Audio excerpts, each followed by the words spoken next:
है कि तुम्हें अपनी मर्दानगी पर बहुत गुरूर है ना।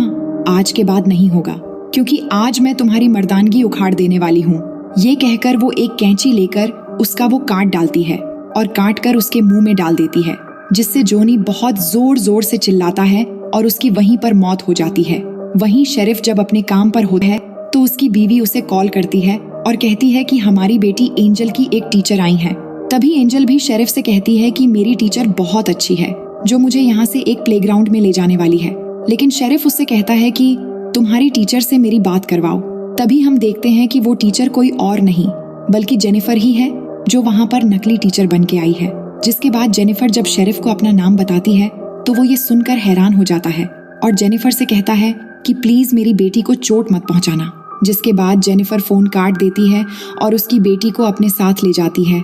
और जब शेरिफ घर पहुंचता है और उसकी बीवी उसे बताती है कि उसकी टीचर उसे प्लेग्राउंड में लेकर गई है। जिसके बाद शेरिफ जल्दी से प्लेग्राउंड में पहुंचता है और अपनी बेटी को ढूंढने लगता है, लेकिन वहां पर उसकी बेटी उसे नहीं मिलती, जिससे वो फिर से कार लेकर वहां से जाने वाला होता है। लेकिन तभी जेनिफर पीछे से उस पर हमला कर देती है और उसे अपने साथ ले जाती है। और जब शेरिफ की आंखें खुलती हैं तो वो खुद को बंधा पाता है और उसके बैक साइड में जेनिफर ने उसकी शॉर्ट गन डाली हुई होती है। जिसके बाद शेरिफ दर्द से जूझते हुए जेनिफर से कहता है कि प्लीज मुझे मत मारो और यहाँ से जाने दो।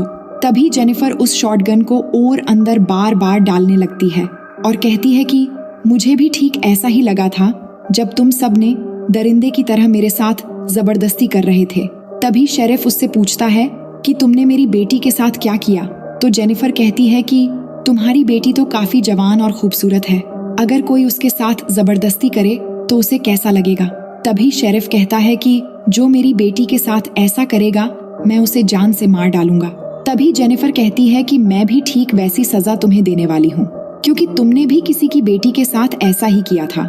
जिसके बाद जेनिफर उस शॉटगन की ट्रिगर में एक रस्सी डालती है और उस रस्सी को टाइट करके उसका दूसरा मोड़ मैथ्यू के हाथ में बांध देती है, जो बिल्कुल शेरिफ के सामने बेहोश पड़ा हुआ था। जिसके बाद वो शेरिफ से कहती है कि जब मैथ्यू को होश आएगा तो तुम दोनों मारे जाओगे। ये कहकर वो बाहर जाकर बैठ जाती है। जिसके बाद मैथ्यू को होश आ जाता है, जो शेरिफ को देख के हैरान हो जाता है।